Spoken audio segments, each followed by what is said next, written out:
دی۔ مثلا کسی انسان کو آپ نے قرض دیا اور عام طور پر مشہور یہ ہے کہ وہ قرض لینے کے بعد میں دیتے نہیں ہیں اور آپ بھی پھنس گئے اس کے اندر، تو اب اس کی زکوٰۃ آپ اس وقت تک نہیں دیں گے جب تک کہ وہ قرض آپ کے ہاتھ کے اندر نہیں آ جاتا ہے۔ اسی طریقے سے بعض لوگوں کے پاس میں کچھ مال ہوتا ہے، کچھ سونا ہوتا ہے، کچھ چاندی ہوتی ہے، نہ تو مال اتنا ہے کہ وہ مال نصاب کو پہنچ رہا ہے، 52.5 تولہ چاندی کی مقدار کو نہیں پہنچ رہا، اور چاندی بھی 52.5 تولہ نہیں ہے، کچھ گرام چاندی ہے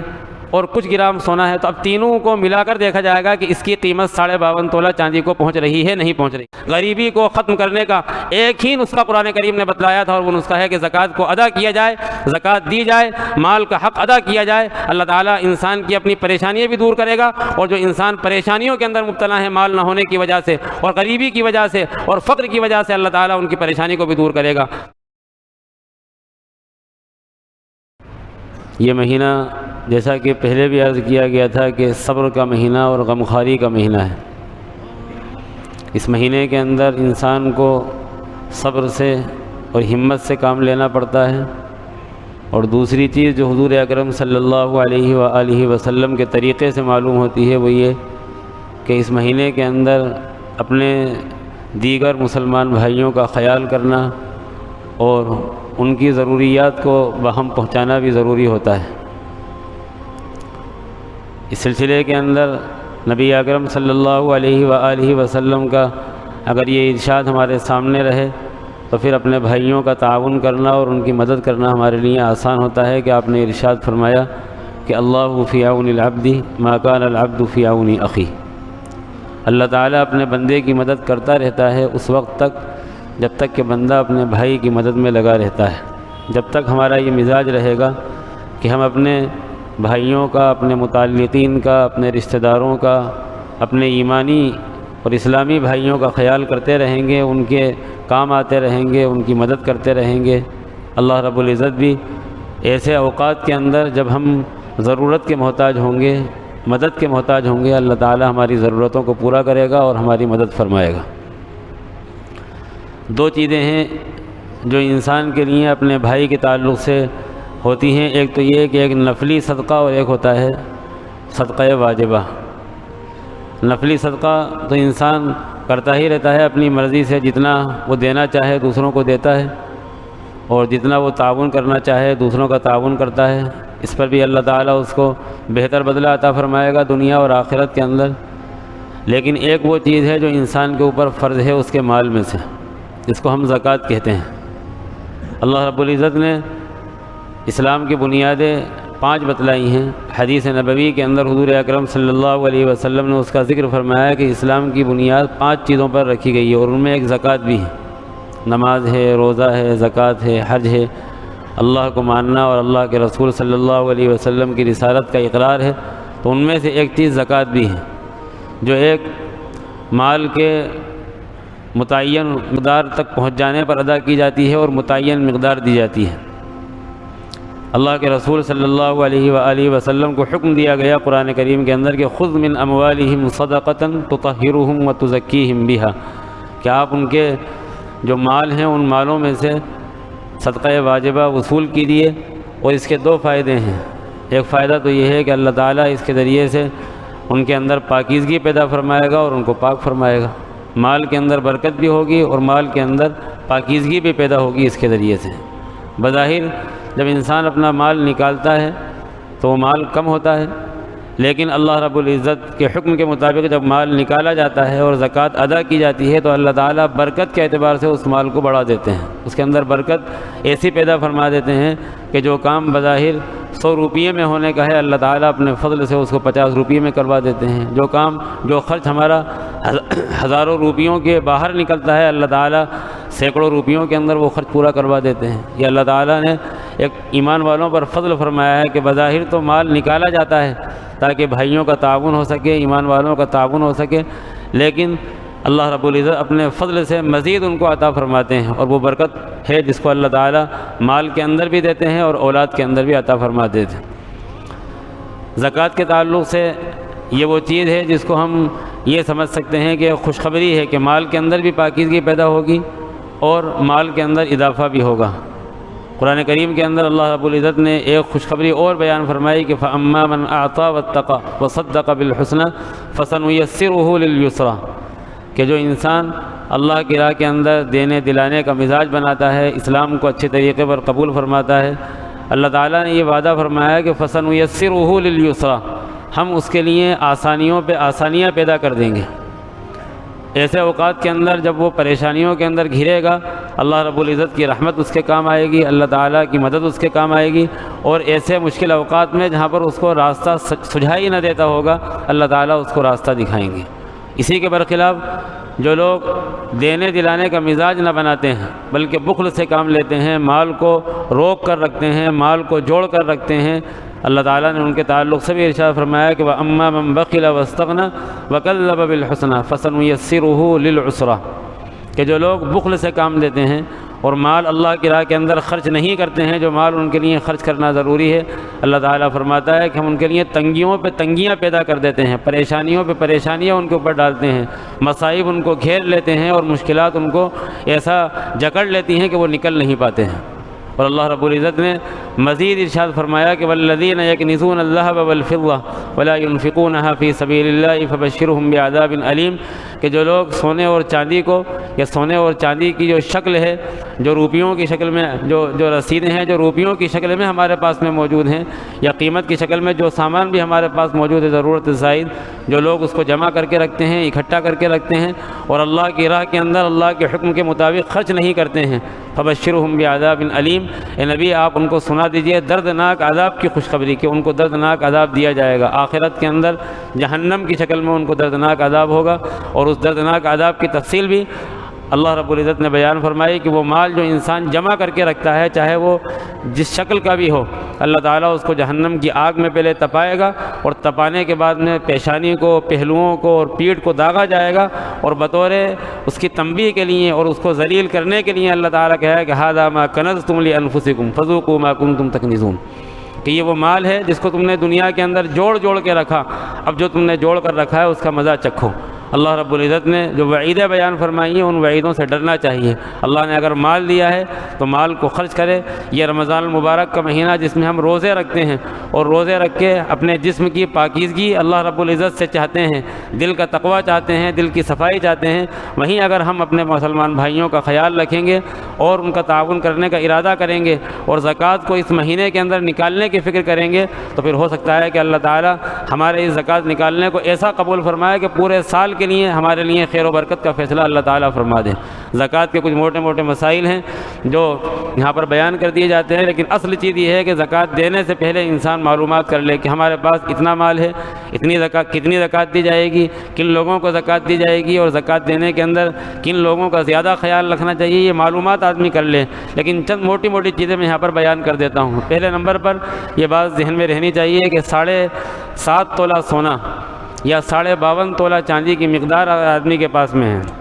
52.5 تولہ چاندی کی مقدار آدمی کے پاس میں ہے، یا 52.5 تولہ چاندی ہے، یا 7.5 تولہ سونا ہے، یا اس کی مقدار موجود ہے، تو پھر اس کے اوپر زکوٰۃ واجب ہو جاتی ہے۔ اور زکوٰۃ جو واجب ہوتی ہے وہ 2.5% واجب ہوتی ہے، یعنی 40واں حصہ، 100 روپیے پہ 2.5 روپیے یہ آدمی کو نکالنے ہیں۔ اور کس مال پر زکوٰۃ واجب ہوتی ہے؟ وہ مال جو انسان کی ضرورت سے ہٹ کے ہو، وہ مال جو انسان نے اپنے گھر کے خرچ کے لیے رکھ رکھا ہے یا اپنی ضروریات کے اندر اس کو کام آنے کی امید ہے کہ یہ مال کام آ جائے گا، اس پر زکوٰۃ نہیں۔ ایسا مال جو کسی کام میں آنے کا نہ ہو، جو ضرورت کے لیے انسان نے ایسے ہی رکھ چھوڑا ہے کہ کبھی کام آ جائے گا، لیکن کوئی ضرورت متعین نہیں ہے، بچوں کی فیس دینی نہیں ہے، گھر کا خرچ اس سے متعلق نہیں ہے، صرف اس نے ایسے ہی رکھ چھوڑا ہے کہ کبھی کسی موقع پر یہ مال کام آ جائے گا، اس مال پر زکوٰۃ ہوگی۔ اور 2.5% نکالنا انسان کے لیے ضروری ہوگا۔ اگر انسان کے اوپر قرض ہے تو پھر قرض کی صورت کے اندر جو مال ہے اس مال میں سے قرض الگ کر دیا جائے گا۔ مثال کے طور پر کسی کے پاس میں 5 لاکھ روپئے موجود ہیں لیکن 2.5 لاکھ روپئے اس کے اوپر قرض ہے، تو وہ 2.5 لاکھ روپئے اس میں سے الگ کر دے، اب 2.5 لاکھ کی زکوٰۃ جائے گی، کیونکہ جو قرض ہے وہ قرض پہلے ادا کیا جائے گا زکوٰۃ سے۔ اسی طریقے سے اگر کسی کا مال کسی کے اوپر آ رہا ہے تو جو مال کسی کو قرض دے رکھا ہے وہ بھی زکوٰۃ کے اندر جوڑا جائے گا، لیکن شریعت نے آسانی رکھی ہے، اور آسانی یہ ہے کہ اگر وہ مال ابھی نہیں آیا ہے اور آپ کے پاس میں مال موجود بھی نہیں ہے تو آپ اس کی زکوٰۃ کو متعین کر کے رکھ لیجئے، اس کی زکوٰۃ کو آپ لکھ کر رکھ لیجئے، جب وہ مال آئے تو اس کی زکوٰۃ ادا کر دیجیے۔ اور اگر آپ کے پاس میں ابھی موجود ہے تو اس مال کی زکوٰۃ بھی دے دیجیے جو مال دوسرے کو قرض کے طور پر دے رکھا ہے۔ عام طور پر ہم لوگ بیسیاں ڈال دیتے ہیں، اور بیسیاں ڈالنے کے بعد میں کچھ خیال نہیں کرتے، لیکن بیسیاں ڈالنے کے بعد میں بھی خیال رکھنا چاہیے۔ مثال کے طور پر 1 لاکھ کی بیسی ڈلی ہوئی ہے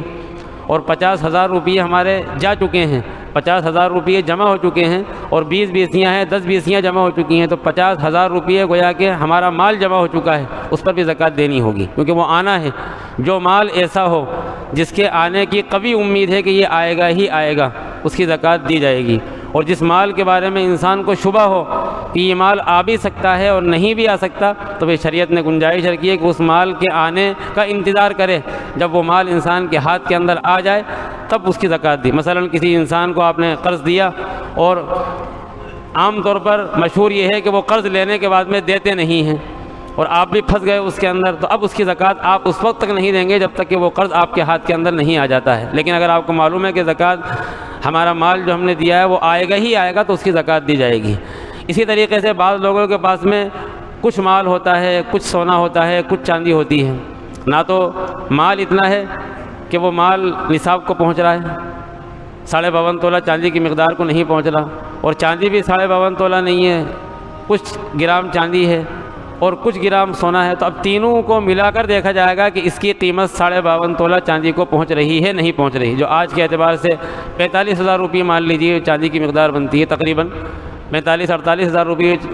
جو مقدار بنتی ہے، اس مقدار کو اگر وہ مال پہنچ جاتا ہے تینوں ملا کے، پیسے بھی، چاندی بھی اور سونا بھی، تو پھر اس کے اوپر زکوٰۃ دینی ہوگی۔ عورتوں کے پاس میں عام طور پہ زیورات ہوتے ہیں،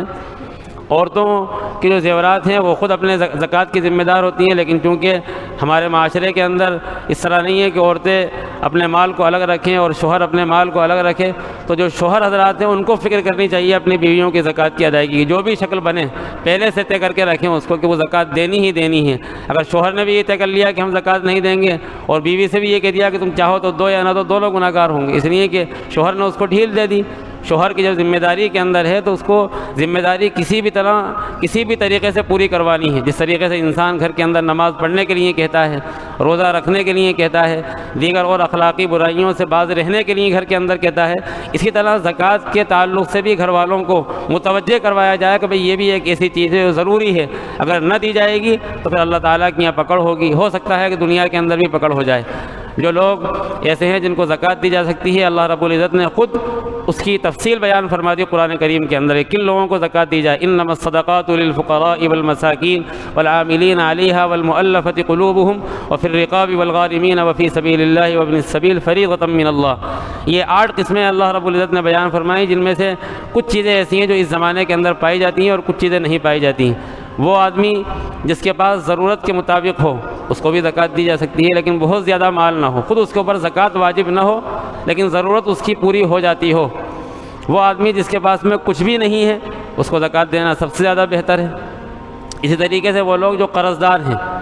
ایسے لوگ جو قرض کے اندر گھرے ہوئے ہیں، ان کو تلاش کر کے زکوٰۃ دینے کی ضرورت ہوتی ہے تاکہ وہ سود کے اندر نہ پڑیں، بیاج کے اندر نہ پڑیں اور ایسے برے کاموں کے اندر نہ پڑیں جو کام حرام ہیں، کیونکہ حدیث شریف کے اندر آتا ہے کہ یہ جو فقر ہوتا ہے انسان کو کفر تک لے جاتا ہے۔ اگر آج مسلمانوں نے اور ہم نے اپنے بھائیوں کا خیال نہ کیا اور ان کو فقر کے اندر پڑا رہنے دیا اور ہم نے ان کی غریبی کا خیال نہ کرا، تو ہو سکتا ہے کہ کل یہی فقر اور یہی غریبی ان کو کفر کے اندر مبتلا کر دیں۔ آج کیسے واقعات ہمیں سننے کو ملتے ہیں کہ جن کے گھر کے اندر کھانے کو نہیں ہے وہ بیاج لیتے ہیں، وہ اپنی عزتوں کو نیلام کرتے ہیں، اور یہ سارا کا سارا گناہ ان مالدار مسلمانوں پر جا کر پڑتا ہے جو اپنے مال کو جمع کر کے رکھتے ہیں اور زکوٰۃ نہیں دیتے ہیں۔ اگر زکوٰۃ شریعت کے مطابق دی جائے اور زکوٰۃ دینے کا ہر انسان ارادہ کر لے اور مالدار یہ طے کر لیں کہ ہمیں زکوٰۃ دینی ہے، جو مال اللہ نے ہمیں دیا ہے اس مال کو اللہ کے بندوں کے درمیان خرچ کرنا ہے، تو اللہ تعالیٰ بھکمری بھی دور کر دے گا، اللہ تعالیٰ جوئے کے اڈے بھی بند کر دے گا، اللہ تعالیٰ سود بازاری کو بھی بند کر دے گا، اور اللہ تعالیٰ بے حیائی کا جو یہ بازار گرم ہے دنیا کے اندر اس کو بھی ختم کر دے گا، اور یہ در در جو لوگ ٹھوکریں کھاتے ہیں اپنے ہاتھوں کو پھیلاتے ہیں یہ چیز بھی ختم ہو جائے گی۔ غریبی کو ختم کرنے کا ایک ہی نسخہ قرآن کریم نے بتلایا تھا، اور وہ نسخہ ہے کہ زکوٰۃ کو ادا کیا جائے، زکوٰۃ دی جائے، مال کا حق ادا کیا جائے۔ اللہ تعالیٰ انسان کی اپنی پریشانیاں بھی دور کرے گا، اور جو انسان پریشانیوں کے اندر مبتلا ہے مال نہ ہونے کی وجہ سے اور غریبی کی وجہ سے اور فقر کی وجہ سے، اللہ تعالیٰ ان کی پریشانی کو بھی دور کرے گا۔ تو میرے دوستوں اور بزرگوں، یہ رمضان کا مہینہ ہے، اس مہینے کے اندر اگر ہم زکوٰۃ نہ دیں تو کم سے کم ارادہ کریں کہ انشاءاللہ ہم زکوٰۃ دینے کا ہم زکوٰۃ دیں گے انشاءاللہ، اپنے بھائیوں کا خیال رکھیں گے، ہو سکتا ہے کہ اللہ تعالی ہمارے اس ارادے کو قبول کر لے، ہمارا مزاج بن جائے مال نکالنے کا، ہمارا مزاج بن جائے مال خرچ کرنے کا، تو اللہ تعالی ہمارے لیے اس چیز کو بہتری کا ذریعہ بنا دے گا۔ اور رمضان کے اندر اگر ہم دے دیتے ہیں تو رمضان کے اندر تو پھر آپ معلوم کر ہی چکے ہیں اور آپ کو معلوم ہو چکا ہے کہ ایک اگر فرض ادا کیا جاتا ہے 70 فرض کے برابر ثواب ملتا ہے، ایک نفل ادا کیا جاتا ہے تو فرض کے برابر ثواب ملتا ہے۔ تو کوشش تو یہ کریں کہ انشاءاللہ اسی رمضان کے اندر جتنا ہو سکے گا ہم زکوٰۃ کو ادا کریں گے، جتنا ہو سکے گا اپنے بھائیوں کا خیال رکھیں گے، جتنا ہو سکے گا ان کا تعاون کریں گے، اور انشاءاللہ ہم یہ طے کر لیں گے کہ ہمارے خاندان کے اندر انشاءاللہ کوئی محتاج باقی نہ رہے گا۔ ہر مالدار اگر کم از کم یہ طے کر لے کہ ہمارے خاندان کا ہمیں خیال رکھنا ہے، ہمارے خاندان کی محتاجی کو ہمیں دور کرنا ہے، ہمارے خاندان کی فقیری کو ہمیں دور کرنا ہے، تو یہ فقیری خود بخود دور ہو جائے گی۔ حدیث شریف کے اندر آتا ہے کہ جب انسان صدقہ دیتا ہے یا زکوٰۃ دیتا ہے تو اس کے اندر اگر کسی عام انسان کو دے رہا ہے ایک ثواب ملے گا، اور یہ ثواب کائے کا ملے گا؟ صدقے کا ملے گا۔ اور اگر کسی رشتہ دار کو ڈھونڈ کے دیتا ہے کہ رشتہ دار کی ضرورت پوری ہو جاتی ہے تو پھر ایسی صورت کے اندر اللہ تعالیٰ 2 ثواب عطا فرمائے گا، صدقے کا ثواب بھی ملے گا اور صلہ رحمی کا ثواب بھی ملے گا، رشتہ داری کے حق کو ادا کرنے کا ثواب بھی اللہ تعالیٰ کی طرف سے انسان کو ملے گا۔ عام طور پر انسان غیروں کے اندر دیتا ہے، غیروں کے اندر لٹاتا ہے، اس لیے کہ مالدار کہلاتا ہے، سخی کہلاتا ہے، دوسرے تعریف کرتے ہیں۔ رشتہ داروں کے اندر یہ مزاج نہیں ہوتا، بلکہ عام طور پر دیکھا یہ جاتا ہے کہ رشتہ داروں کو دیتا ہے انسان تو برائی مول لیتا ہے، لیکن اس کا خیال نہ کریں۔ یاد رکھیں کہ نبی اکرم صلی اللہ علیہ وآلہ وسلم نے پتھر برسانے والوں پر پھور برسائے ہیں۔ یہ انسان وہ ہے جو مومن بن کے آیا ہے اللہ کی طرف سے، اور دنیا نے انسان کو یہ سکھلایا کہ اینٹ کا جواب پتھر سے دو، لیکن نبی اکرم صلی اللہ علیہ وسلم پر ہم قربان جائیں، آپ کی شریعت پر قربان جائیں، آپ کی رحمت للعالمین پہ قربان جائیں کہ آپ نے فرمایا کہ نہیں، اگر کوئی پتھر مارتا ہے تم پھول برساؤ۔ آدمی کہتا ہے کہ نیکی کر کے کنویں میں ڈال دو، شریعت نے یہی سکھلایا کہ نیکی کر کے بھول جاؤ۔ تم یاد کیوں رکھتے ہو؟ اس لیے کہ اس کا ثواب تو اللہ تعالیٰ دینے والا ہے۔ تم دنیا سے امید کیوں لگاتے ہو کہ اس کا بدلہ تمہیں دنیا دے گی، اس کا بدلہ تمہیں رشتہ دار دیں گے؟ اس کا بدلہ انشاءاللہ کل قیامت کے دن اللہ تعالیٰ دے گا، جب جہنم سے آزاد کر کے ہمیں جنت کے اندر داخل فرمائے گا اور نیکیوں کا ثواب بڑا چلا کر دے گا۔ اللہ رب العزت میری ان گزارشات کو قبول فرمائے، یہ بھی مال دینے والا اور زکوٰۃ دینے والا بنائے، اور آپ میں جو بھی مالدار ہیں اللہ تعالیٰ ان کو بھی زکوٰۃ دینے کی توفیق عطا فرمائے۔ آمین۔ وآخر دعوانا ان الحمد للہ۔